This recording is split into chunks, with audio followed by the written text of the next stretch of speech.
Советниците од општина Винеси одржаа 50-та редовна седница на која беа разгледани сите точки од дневниот ред. Купниот буџет на општина Винеси за 2016 година е реализиран со 87,81% или вкупните приходи се остварени во износ 230.288.120 денари. Приходите на основниот буџет се остварени во износ од 77.532.386 или со 33,67% во однос на вкупно остварените. Во делот на инвестиционите програми, капиталните расходи се остварени во износ од 21.649.445 денари, средства кои според советниците од СДСМ се минорни во однос на распределбата на вкупниот буџет.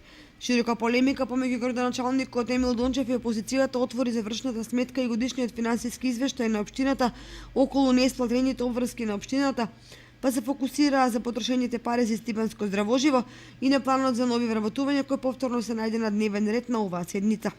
Градоначалникот Дончев ја образложи потребата од 8 нови вработувања кои главно се пополнување на испразнети места, постов на заминување во пензија или прекин работен однос доброволно, но според него не значи дека истите тие вработувања ќе се реализираат веднаш. Моменталната политичка ситуација најверојатно ќе го пролонгира распишувањето на новите огласи, бидејќи се уште не е формирана ниту нова влада, ниту се распишани локални избори. И точката на дневен ред за завршните сметки на општината, на основното училиште Славчо Стојменски и Никола Парапунов и на средното училиште Ванча Прке и училиштата Гоце Делчев, како и планот за нови вработувања, помина на редовната седница. Советниците дискутираа и за завршните сметки на комуналното јавно претпријатие Солидарност, како и повеќе барања за утврдување правен статус на бесправно изградени објект.